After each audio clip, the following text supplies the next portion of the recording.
Welcome to Beyond Hormones, the Business of Wellness, the podcast for hormone and functional medicine providers who want a thriving, predictably profitable practice and maybe a little less stress along the way.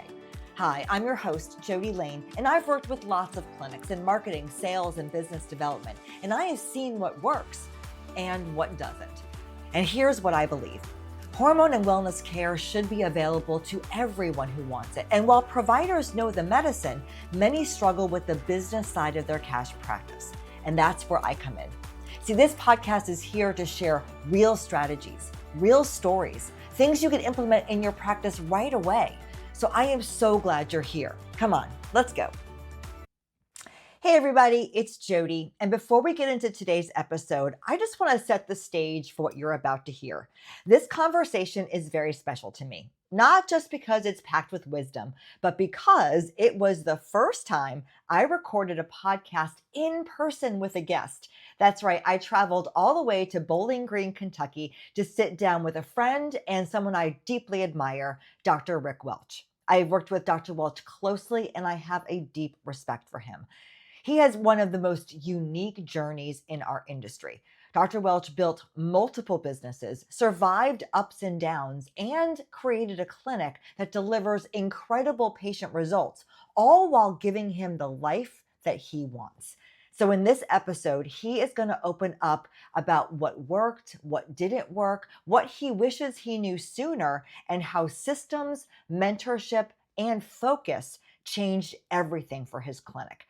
If you're building or growing a hormone practice, you're going to walk away with so many insights that you can use right away. All right, no more talking. Let's go ahead and get into the interview with Dr. Rick Welch. Hello there, Dr. Welch. Well, hello there, Jody. How are you? I am very excited. This is the first one of these we've done where I'm in the same place with the person I'm interviewing. Wow, so this is like the first of the first. This is the first of the first, and we're in Kentucky. We're in Bowling Green, Kentucky. And it's hot in Bowling Green, Kentucky. That's right. And why am I here? Well, you're here to interview me. And get treated by you. Get treated. I'm here for my pellets. I'm so excited. So, we're going to get you hormone optimized. Yes. It's been a minute. You look great. Thank you. So do you. So. Well, since we know each other pretty well, why don't you tell everybody who you are and tell them a little bit about the clinics that you own. Okay. Well, I am Dr. Rick Welch. I might be Dr. Richard Welch. We're like we said, we're here in Bowling Green, Kentucky. And I'm a primary care doctor, family practice, board certified. Did that for 24 years. In that time frame, got interested in aesthetics because as family practitioners are always looking for something to make a little extra on the side. And so I did that early and actually it wasn't actually Botox at first, it was lasers. Okay. Because we were doctors that thought that the bright, shiny objects, and it was probably my fault. I tried to talk two partners into opening a business, which was called Cosmetics. Okay. We're going to bring lasers in and we're going to get rich. Okay. And we're going to do great things with skincare. And what year was that, 2004? Or early 2000s? Yeah, I'd say early 2000s. Okay. 2002, 2003, 2004, somewhere in that range. Okay. So we spent some money and we refurbished a really nice area in our second floor of our building. And everything was great, except we didn't know what we were doing. And you're running the primary care clinic at the same time? Yes, okay. Yes. And that was pretty busy? Very busy, very okay. busy. At that time, we were still doing hospital work, nursing home work, full clinic. So this was a side gig that we were doing. And it's a pricey side gig. It was. But we thought, hey, it'll work. Well, it didn't really work very well doing that. So I got into, it probably was 2002 because I think I've been doing Botox since about that time. Okay. So I got into the Botox, the neurotoxins and the fillers. And then I started learning and getting my expertise in those areas. So I was going up there on Fridays and doing that. So that added some revenue to the business. Then we went through all different things. We even had a friend of mine who's a very successful hairdresser, and he moved part of his salon up there. Okay. And then we hired a massage therapist. And so we did a lot of things sort of to keep the business going. And it sort of hung in there, and we got a little bit busier. We sort of got some new lasers. We're excited. We leased those this time. We didn't buy those. And But while that was sort of going on, one of the procedures I was interested in doing was Dissolve. And so I went to several LipoDissolve conferences and trainings, and I met this gentleman who was doing weight loss out of Nashville who said, hey, you need to do weight loss, And I said, okay, fine. Heard him the first time, and then didn't see him again. And then I went back to another conference. There he was again. And so we ended up going down to look at his practice, which was a hole in the wall deal. But he saw lots of patients in this clinic, and I was like, well, I think we could do this. So we did. Business number 3. And so it wasn't a we. This was sort of at that time my ex-mother-in-law and I and this gentleman. And so we started the business and worked it just ourselves. Then once we got busy, we added a nurse practitioner. And so the business took off, much more successful than what was going on with my cosmetic business. And that's what today is known as Doctor's Diet Program, correct? Correct. So it's called Doctor's Diet Program of Kentucky, and it's been open since 2007. And it's made it through recessions and COVIDs and weight loss always does. It's there's always interest there. Taxes, death, weight loss. But anyway, so it's rolling around. But in the meantime, I got to thinking, I could do Botox and fillers out there, and it would be my money versus sharing it amongst 2 other doctors who weren't very interested in the cosmetic business anyway. We had a discussion, and eventually it was a give or take. And so I took, and at that time, Shannon, my ex-mother-in-law, wanted out, and Shannon, who's now my wife and was my nurse in the office, decided to buy into the Doctor's Diet and cosmetics, because we were bringing it on board into those businesses and make them go. We put the cosmetics on sort of a ventilator. It was definitely on life support. And so we found ways to build it. And so her and I built that business. And started. And when did hormones enter the picture? Hormones came into the picture, and that's really important. It was about 2013, 2014. Okay. And so it was on life support for a while. So it was. Okay. And so we did a lot of cosmetic stuff. I do liposuction. We did LipoDissolve. We do it all. Everything. And the laser stuff. Shannon's very good at lasers. We've had some laser techs. We've had some massage therapists and estheticians in, but it's always been sort of us. But the hormones came in, and it was sort of slow to get going at first. Again, we had an established business in the diet center, but we just sort of gradually, we had some ways from the diet center that we could generate some revenue into cosmetics. And so the diet center really was helping that business. And then once we brought the hormones in, although it was a little slow because I was still doing full-time primary care, the nurse practitioner at the diet center, I trained her, and she was very interested in hormones. So she started seeing some patients, and I started seeing patients on my days off, maybe before work, maybe at lunchtime, maybe on a Saturday, sometimes on a Sunday. But we were doing this to build the business. And so obviously it got busier and busier. So let's pause for a second. One of the things that the listeners like to hear about is the business side, like things you did well, things that maybe didn't go as well, so that they can learn. So let's fast forward to 2013. Hormones are now in. MD Cosmetics is starting to grow. You're still full-time over at the primary care. Shannon's going back and forth, right? Everything's crazy. What's something that you guys tried at MD Cosmetics in those early days that you really weren't sure was going to work, but did? Okay. Well, I think the big thing that worked for MD Cosmetics was the hormones. Bringing the hormones on. And at that time, it was interesting because people were telling us when they were going to come back. Because when their hormones ran out, and we do a lot of pellet therapy, but when either their cream ran out, they would come back in, or when their pellets ran out, they would come back in.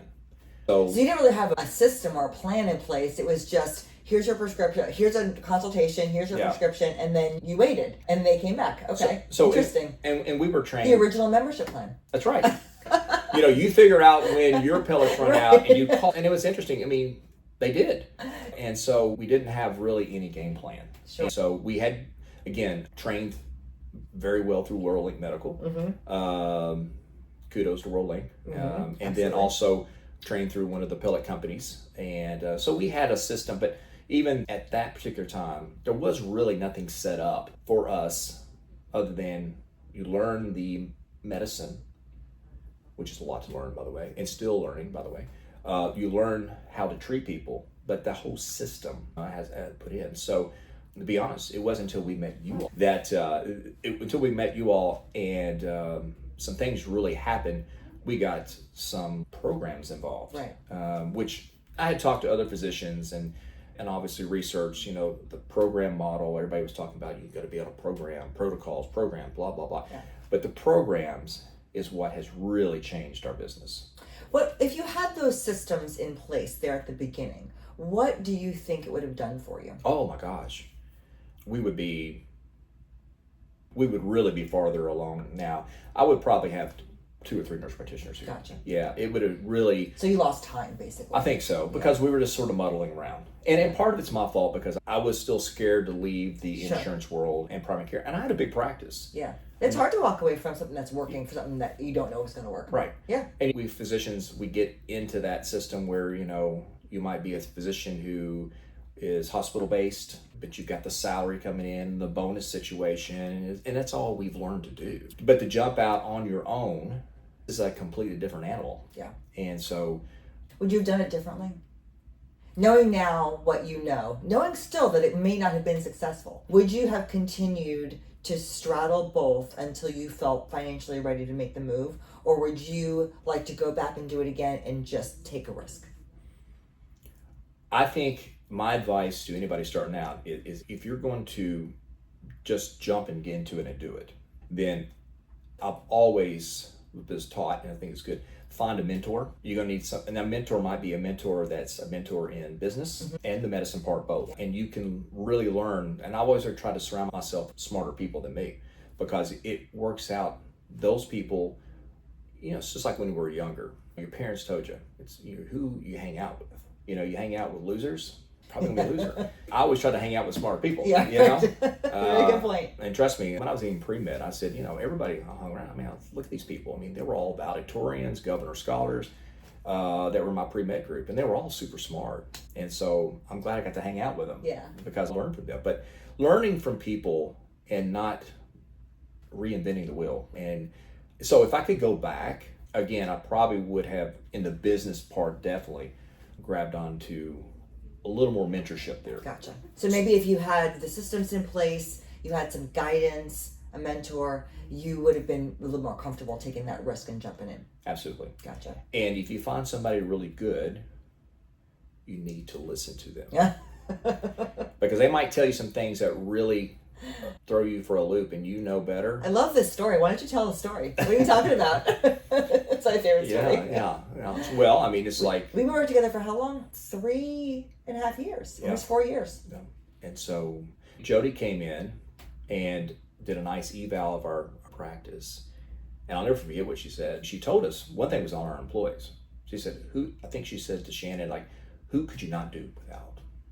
And could let all the other ones go and start from scratch. And I think Shannon gave you a name. One name. Yeah. And at the end of this whole process, most all those people are gone now. Yeah. But we didn't listen at the beginning because... It's scary. It's scary. It's totally scary. Yeah, So- absolutely. So I think the two biggest things that this is one of the biggest things that you saved us on tremendously is you were very persistent on us. You didn't have any financial backings with Servo. I'll use Servo's example. You find your EMR that works for you, but the EMR that you're using, you recommended that to us. I had looked at a bunch of them anyway before we even got together because we needed an EMR. We were still on paper charts. Yeah. And so not only having someone who had used Servo and was able to help us jump into it, but we jumped way ahead because y'all had already done the lecture. Yeah. Well, and I think too, picking an EMR is hard. There's so many. But in the top 10% of them, they're all the same. Yeah. No offense to Servo, obviously that's my EMR of choice. I love them, but Patient Now is a great product. There's a lot of great products. It's using the product to its full capacity. Correct. And not just using the 20% that you learned during onboarding and Right. then you'll figure out the rest. Right. I think that's what we helped you do, is to use the whole thing. Yeah. I think that's been really, really nice. And we jumped right into that and really took the bull by the horn on that one.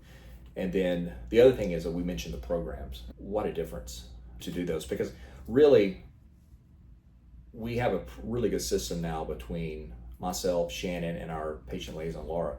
Bring the patient in, do the consultation, and basically then Shannon comes in and sort of closes the deal. And, I just tell them up front. I said, I think sometimes I'll tell the patient, I said, we like the programs because, number one, patient outcomes. Right.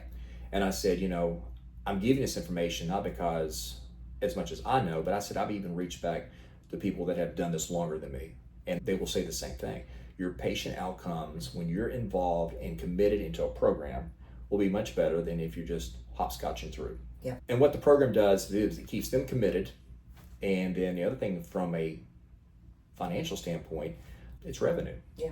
And it's predictable revenue. It's very predictable. Yeah. And it makes you much more comfortable, because in Kentucky we have lots of storms and our power goes out a lot.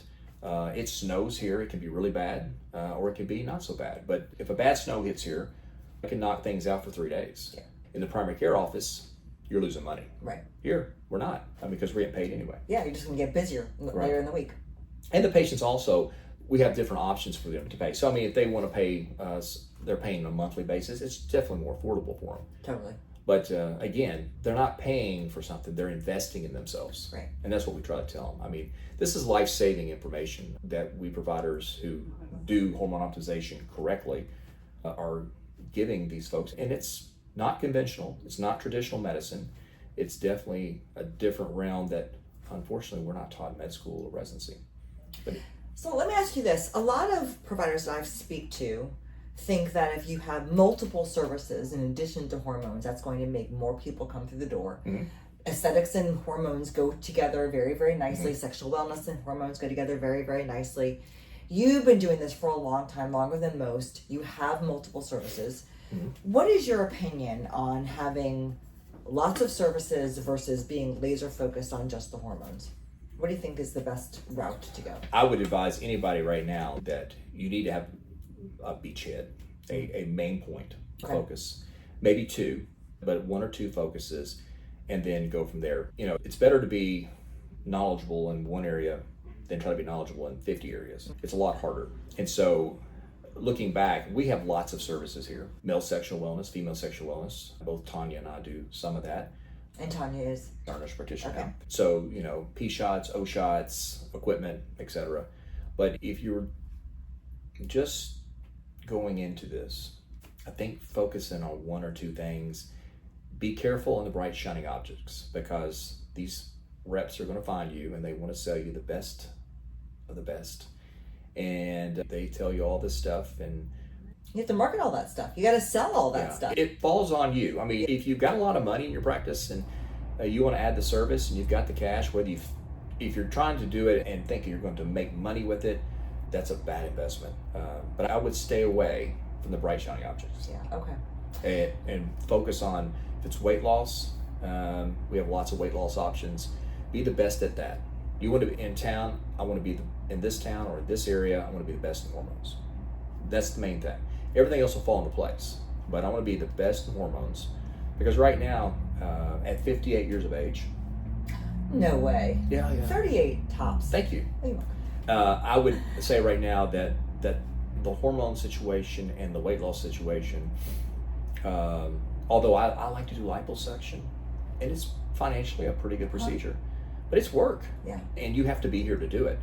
The hormones, I can be in Dominican, or I can be in Cancun or somewhere, St. Lucia, and I can pull up if we need information on patients and do that from the beach. And take care of them. And there's not as many adverse effects. Correct. Yeah, things won't go wrong. So it's a tough world in the aesthetics area right now, because everybody expects perfection.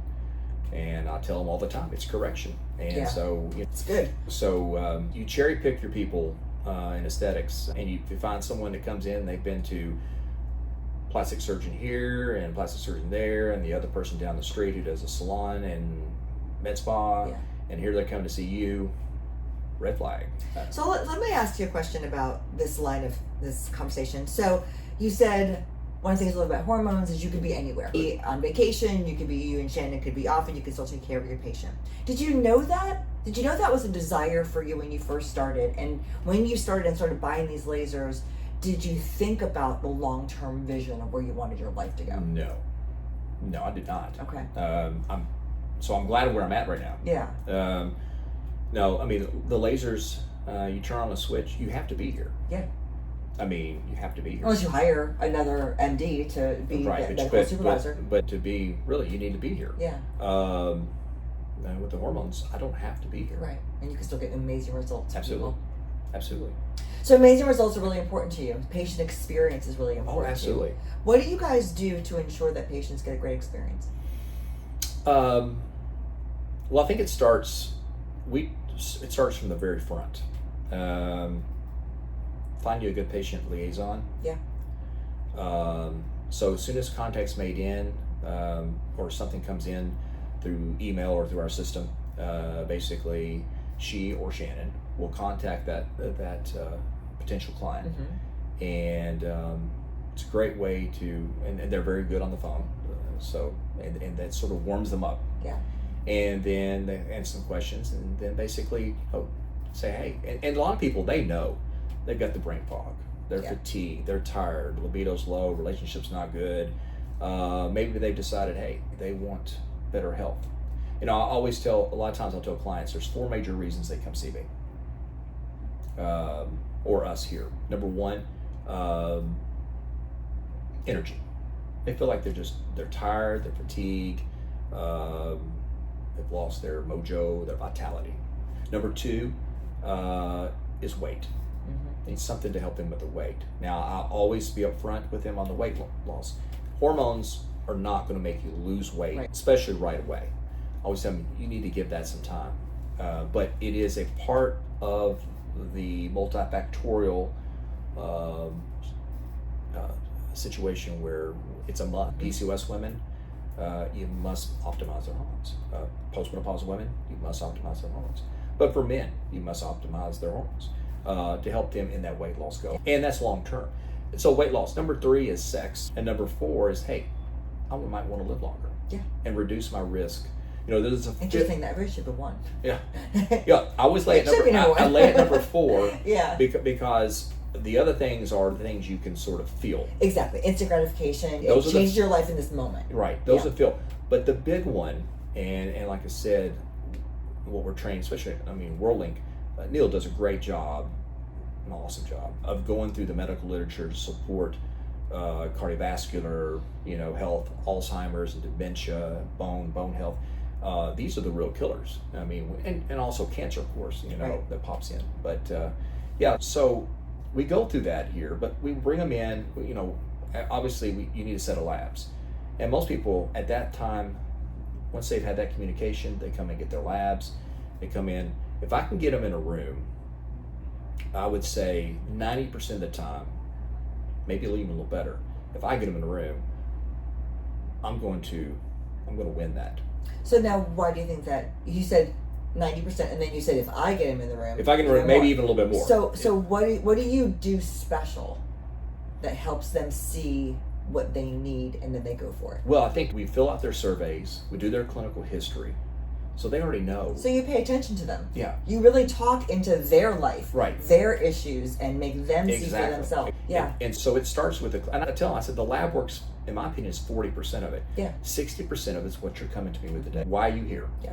And let them talk, and you let them go through what's bothering them, and then basically you go through their labs, sort of put it together, and then give them a treatment plan.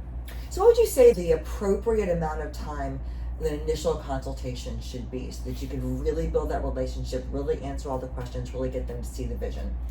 I think you need a minimum of an hour. Minimum of an hour. I think sometimes they even like an hour and a half. Okay. It depends on the client, but an hour I think is good. I think 30 minutes is a little too short. What would you say to a practitioner that says, I don't have time to spend 90 minutes with somebody, that's too much time, I need to see more people? What would you say to that? I would say, well, this is not a volume business. Okay, this is because you need to charge for your time. Yeah. And what you're worth too, and to take the value. I have almost 12 years of hormone experience, and so if you don't, there's other people that do hormones. You want to spend that time with somebody who wants a rapid kind of volume system. We have a rapid volume system in our weight loss center, right? Yeah. But it's a very different, and they're expecting that. But and I tell them, I said, your insurance is not going to pay for this. Your insurance is not going to make you better. I said, I'm going to help you be better if you follow what our plan is and understands. Yeah, it's not about the volume, it's quality. And if you do a quality job, you're going to have a waiting list of people. And if you charge the appropriate amount, and I tell them, I said, I'm not the most expensive, but I'm not the cheapest. But I said, if you stick with me, give me a year. It takes a year to optimize hormones, maybe longer with some people, but it takes a good year for most people to optimize their hormones. And I really think you get to the second year that you really get good. Some people will have a really good buzz on the first pellets or the first cream visit. Some people might not. Yeah. But I just tell them. But if you tell them up front and communicate, hey, this is not a microwave.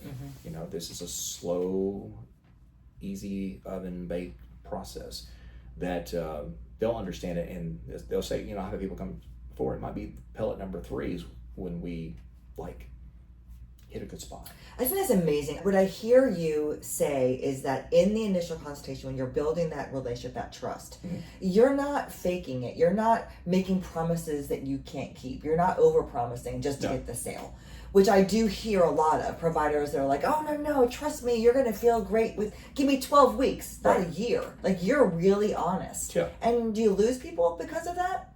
I don't think so. Okay. I think if they know up front what they're buying into, they probably appreciate that. The better you communicate with them and educate them. I want them to know as much as they can learn about hormones. And I tell them when they go to the consultation, it's like going to WorldLink. It's like that fire hydrant hits you.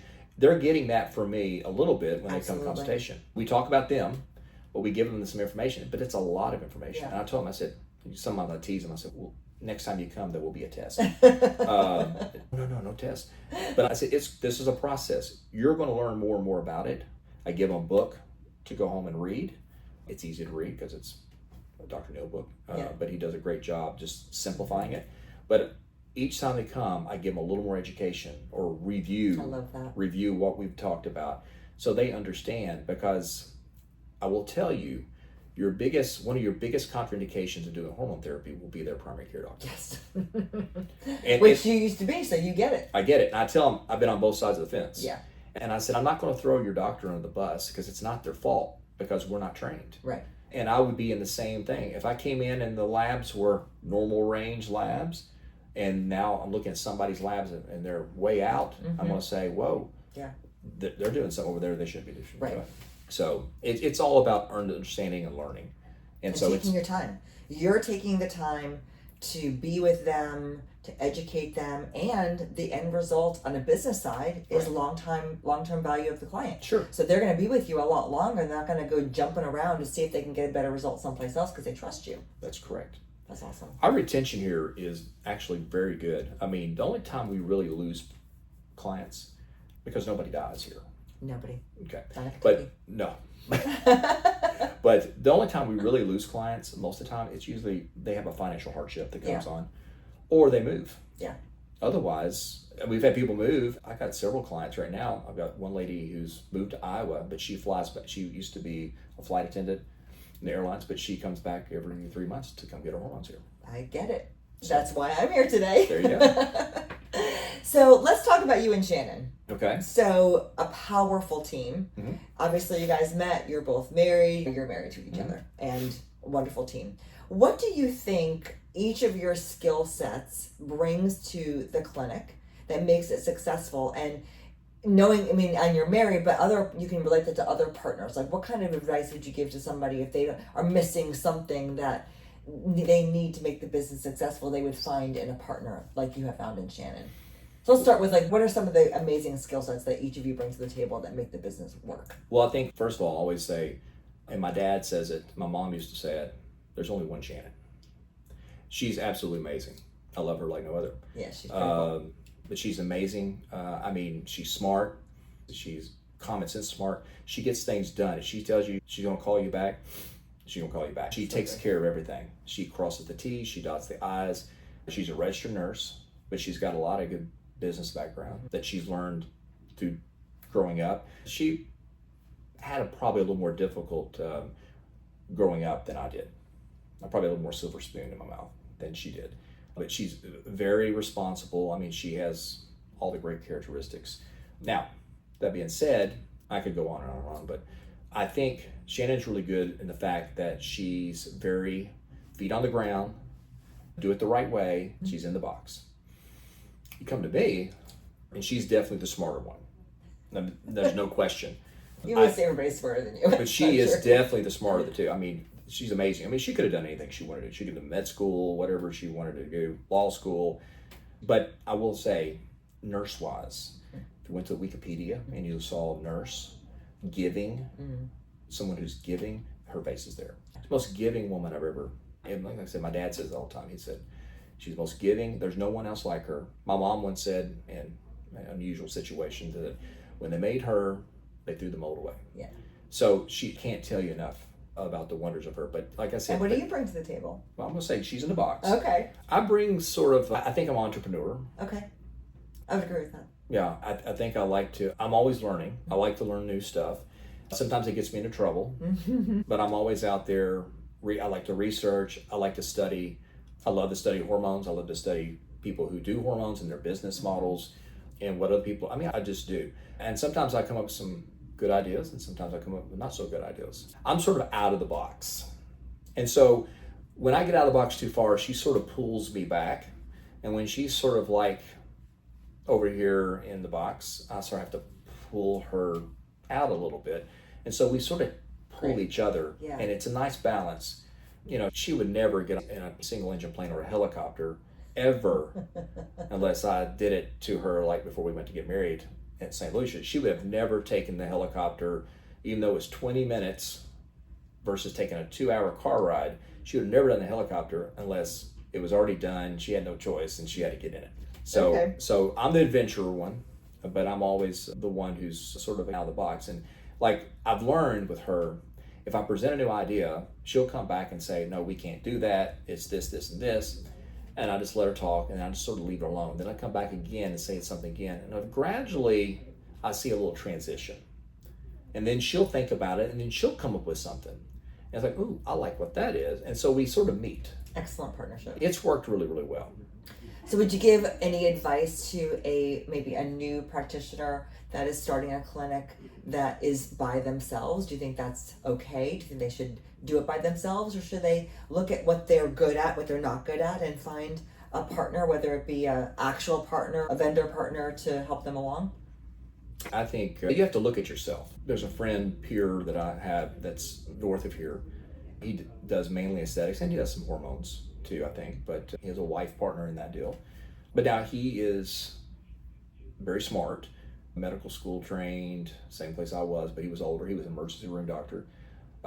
Jumped into the aesthetics market a long time ago, and he, other than like I said, is super smart physician-wise, he also had an MBA too. And I don't have an MBA, and many of us docs don't, but he had that skill. His situation might be a little different because he understands business concepts a lot better than we are trained as medical providers. I think if you're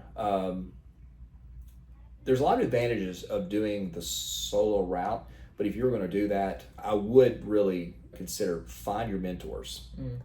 Find your mentors in the medical part, find your mentors in the business part. Gotcha. And I think, just like we did with you all at the time, it's completely changed our life because we have taken what we know medically and we took it into some processes that you helped us implant. Well, thank you. And it's really helped. I'm glad. I could talk to you forever. Oh, I could talk to you But forever. we're gonna wrap this up. So I stole this concept from my favorite podcast called The Diary of a CEO. The host is Stephen Bartlett, and he asks his past guest a question to ask his next guest, but they don't know who each other are. I have a question for you from my last guest. And my question is, what is a decision you made in your career that was against all the data, but ultimately paid off for you? Two things. Okay. I think one of them goes back into my primary care world. I was a family practitioner, and basically I got into colonoscopies. Okay. We were doing flex SIGs, and I was told that we were doing flex, and I asked, why can't we do colonoscopies? Well, you just can't. Well, why? Well, you just can't. Okay. So it was more It's of never a good answer. Yeah, I was like, that don't make any sense. So I found a internal medicine physician who did colonoscopies, who happened to be on with our residency as an outside provider, but we could rotate with him. So I rotated with him, loved his practice, really smart guy, again, another smart person. He is very smart in all different realms. And he taught me how to do a colonoscopy and do it right.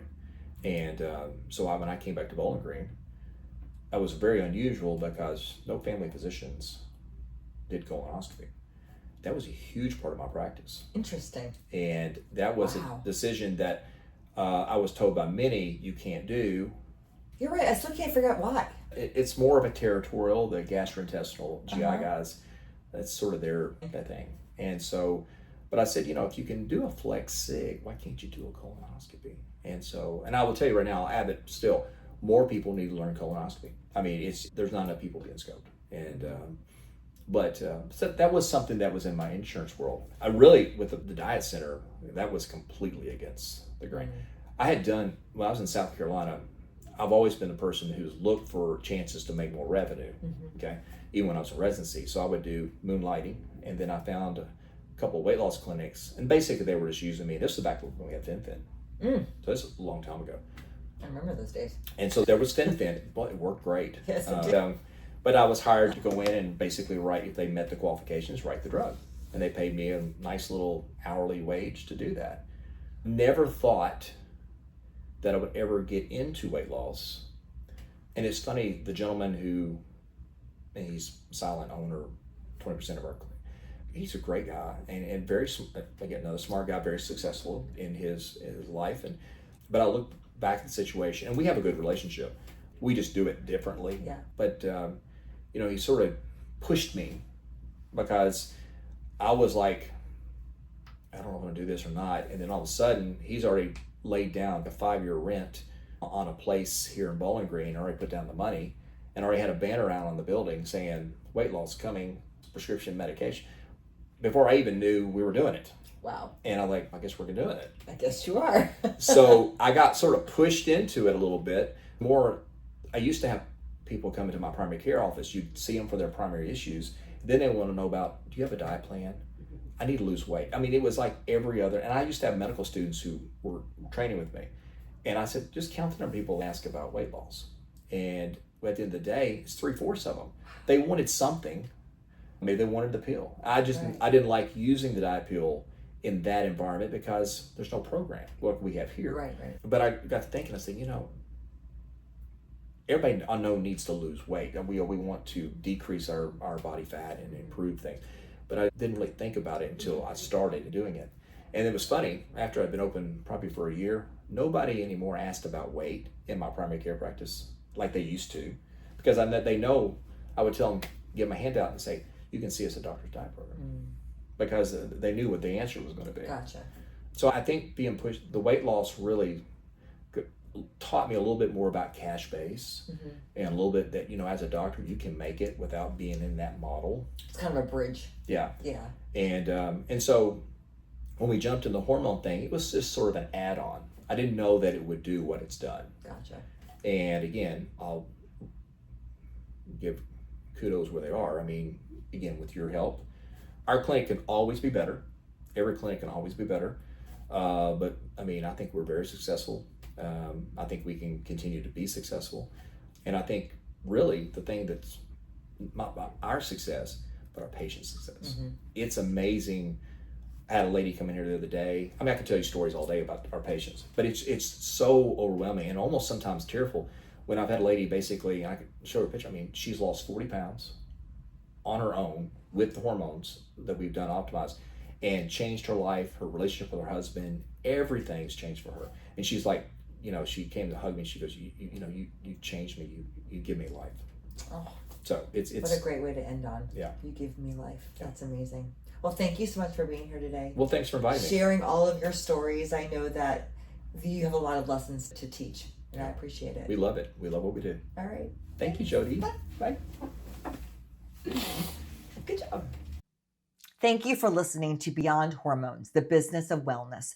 I hope that you're walking away with fresh ideas and real strategies you can use to grow your practice with profit and purpose. If you enjoyed today's episode, be sure to follow the show so you never miss a conversation. And if something you heard today resonated with you, do me a favor, share this episode with a friend or a colleague. It's one of the best ways you can support the show, and it might be exactly what they need to hear right now. If you want even more tools and support, go ahead and head over to acceleratedmedicalpractices.com. Until next time, keep doing the work that matters. Your patients need you, and I am cheering you along every step of the way.